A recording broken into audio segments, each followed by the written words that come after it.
Hello, today I'm going to show you how to get started with the molding and casting assignment in the context of the Fab Academy.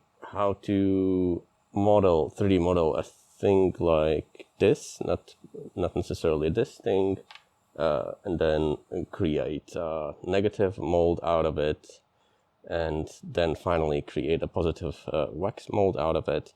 So the materials that you use after that, it really depends on your scenario, but usually in the Fab Academy it's a 3-stage process where you first then mill the wax mold, and then you pour silicone in it to produce a flexible silicone mold, and then with the silicone mold you can make copies of the actual object.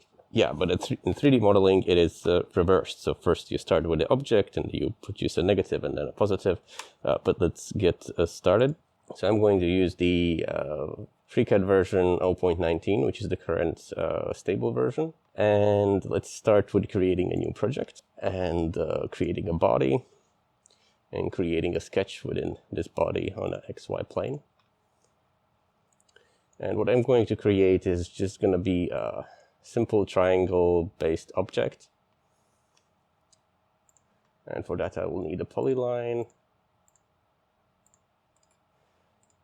Make the bottom of it horizontal and all of the edges equal to each other. I'm going to snap this line to the vertical axis, and I'm somehow going to center it around this center, around the origin of the sketch plane like this, and I'm convert these lines to construction lines and make them equal as well. And then I'm gonna apply a dimension over here, which is gonna be 50 millimeters, like so. And close this down. Use a pad in order to extrude it. 10 millimeters is fine. Then use the top surface of it to create another sketch, which is going to be another triangle.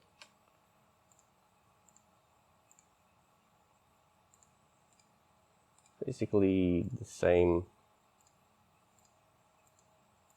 where all edges are equal. And I'm going to use a different technique for positioning it. I'm going to use this tool to link external geometry to the sketch over here. And external geometry is just going to be the edges of the host triangle.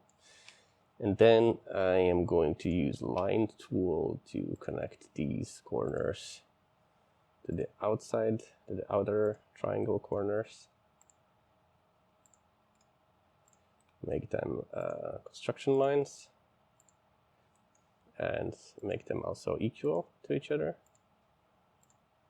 like so. Close it down and extrude it downwards to create a cut. And I'm gonna go 6 millimeters deep. Maybe, yeah, 6 millimeters is okay. And finally, one thing that I didn't do is I didn't specify size here.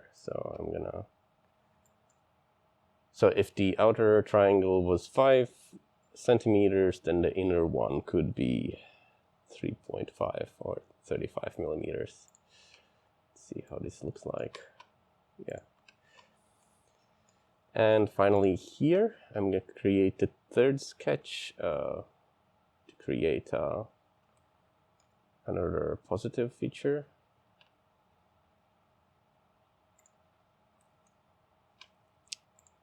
Which is going to be yet another inside triangle. I'm going to make all the edges equal. And going to use a similar method as before. So now the external geometry is linked, but we don't really see it because these faces are covering up the lines underneath.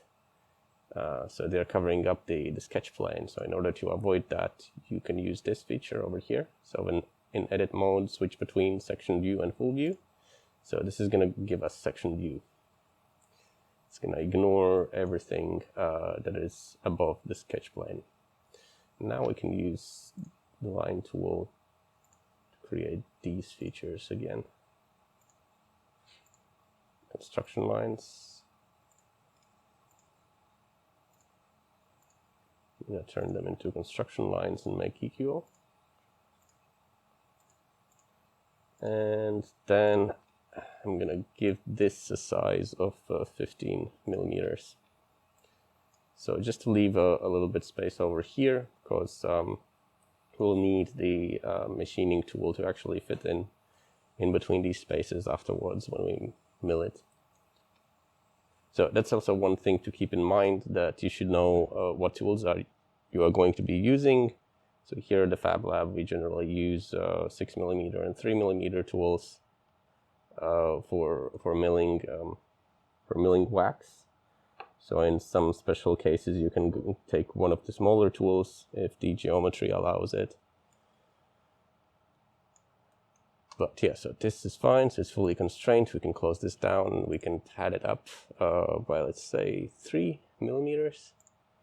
Yeah, something like this. So this is going to be our object. I'm going to call it model. Next is that we would like to create the negative mold for it. So that's the next step. So we need to understand what is the margin that we want to have around the object, and also the thickness of the bottom that we want to have. Yeah, so you need to decide about the margin around the model because it needs walls. So this is maybe actually too much of a margin. 1 centimeter, as small as 1 centimeter would be enough. And then on the bottom, we need a floor underneath, which could be something like 5 millimeters. So, and we can define that as parameters. So in FreeCAD, let's go on and create a spreadsheet. Let's go to the spreadsheet workbench and create a spreadsheet. Let's open it up. And let's define some mold parameters. So I'm just gonna make this field stand out a little bit. And for the mold, I'm gonna define margins. So margin. So around x-axis, I think I'm gonna go with 15 millimeters, and also around the y-axis and margin z, I'm gonna leave 10 millimeters.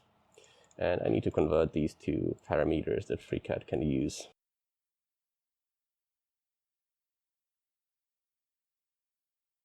Like so. Once this is done, I can go back to this one, to the model, and create a, and also select the part design as the workbench and create a new body. And in this case, I would like the top surface to be on the bottom of the object. So I want, when I'm going to cast, then this side is going to be up and the features are going to be on the bottom of the mold. So negative features are going to be made using this side of the object, but the top is going to be this. So we're going to use this plane as the base plane for the object.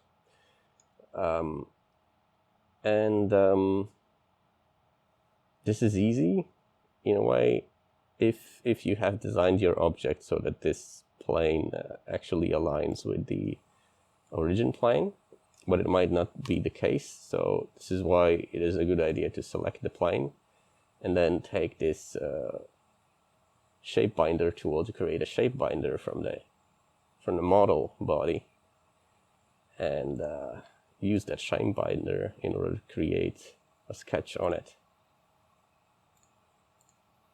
like so. And we'll need a square, not a square but a rectangle, and we'll need to import edges of the original geometry of our model geometry. In order to do that, we need to use this tool And here you'll notice there's going to be a small problem. I cannot select these really, and in order to be able to select those, I need to hide the original model so I can see only the shape binder. So I cannot select, so from a body in FreeCAD, I cannot select features from another body, but the only way how I can select these features is by creating a shape binder and then selecting the features of a shape binder. So the shape binder is sort of a proxy between objects, between bodies in FreeCAD. So now when I hit the model, so by pressing spacebar, I can go back to Sketch, and then I can select the external geometry tool and select these edges like so. And now I'm ready to create some construction lines. So I'm going to create a construction line here and a line over here. So I'm going to make this vertical also. Make these to be as real construction lines and make these equal. And for these, I can apply a dimension which is going to equal the parameter that I set up earlier, which is called mold margin Y. Okay. And the same we need to do also with the horizontal margin. And here, I will make these into construction lines and make these equal. And apply a parameter which is going to be horizontal margin, mold horizontal margin. Okay, okay. And now our sketch is fully constrained, and we can actually close this dialog. And we can unhide the model. And we now going to do a two-part extrude. So the first part is going to be until the top edge of the object. So I'm going to select the sketch, select extrude, and then instead of dimension, I'm going to choose up to face. And for the face, I'm going to select this one. So somehow it is interesting that you can choose faces of other bodies when you are extruding stuff. So when you're using the pad tool in FreeCAD. But you cannot really use external geometry in the sketch tool, so that's interesting. Maybe in future versions it's going to be fixed, not fixed, but improved. And now we can select the resulting, so the face of the resulting object, this one, and we can do another extrude, and now we can use the parameter that we define in the spreadsheet, which is going to be mold margin Z. Okay. In order to get a better impression how this looks like, we can change the color or the transparency of this. So we can see that the object actually nicely sits into the negative mold that we just created. I'm going to rename it. So this is going to be the mold. And in order to create the actual, I'll rather call this the mold base. And in order to create the actual mold, so we would like to keep these objects as a reference. So I'm just, both of them, I'm gonna call them, I'll add the name base, the identifier base to those. So the way to go further is that we want to create clones of those. So I'm gonna select the model base, create a clone, rename it so that I can tell it apart. It's gonna be a model clone. And also for the mold base, I'm gonna create a clone.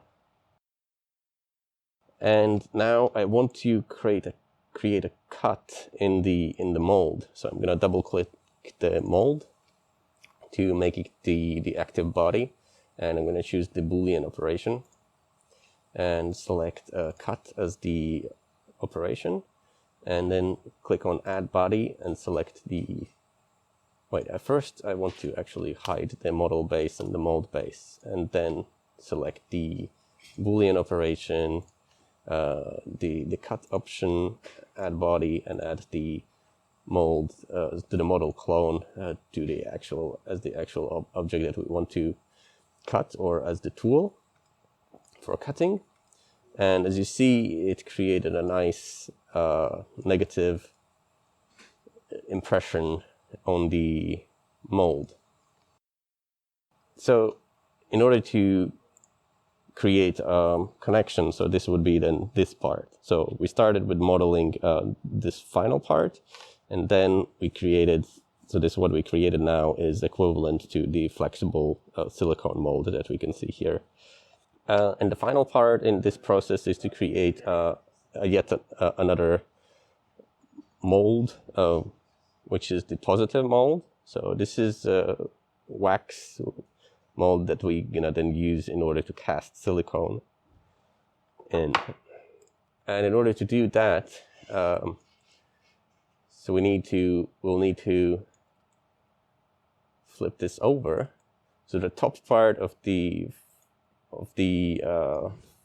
final mold, or the opening, is gonna be here on this surface. So this surface up is gonna be pointed up, and then we want to use this mold clone, so this resulting mold, as a tool to create an impression in this wax positive mold. And for that, the parameters that we need are the actual dimensions of the material that we have. So here I have a block of wax, and the width of it is 111 millimeters, and 110 millimeters actually, by 88 millimeters, and the thickness is 32 millimeters. So 110, then it was 88 along the y-axis, and once more 32 along the z. So let's add some identifiers. Insert one row over here, and stock. This is gonna be our stock. Let's give them aliases so we can access them in our design. All right, and now we can move back to the design over here. And let's start out by creating a sketch on this plane. Before we do that, we need to create a new body. Yes, it cannot. And let's name this to stock base. And let's select the top and create a shape binder. Okay, let's hide the mold clone and use the shape binder as the surface for our sketch, like so. And we want to import geometry. Project the edges of the negative mold, and we want to create a rectangle like so, and we are going to define the width, which is going to be the stock size x. Okay, and then the stock size y. Okay, and now we need to position it so that it actually fits nicely around the object. So we want to all these margins to be equal. So this is where we can use the construction lines again. So I'm gonna make this one And then this one, turn these lines into construction lines and select those and make them equal. And the same I want to do with the vertical alignment. So I'm going to select this and that.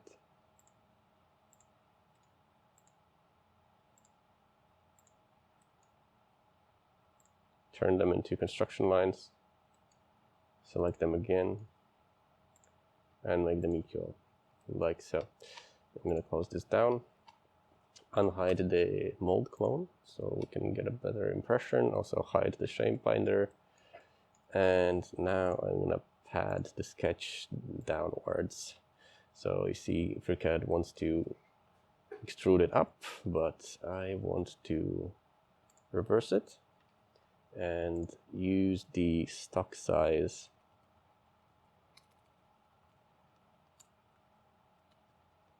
Z as the amount of extrusion. Okay. And in order to see things better, I can also increase the transparency to 50%. So now I can see the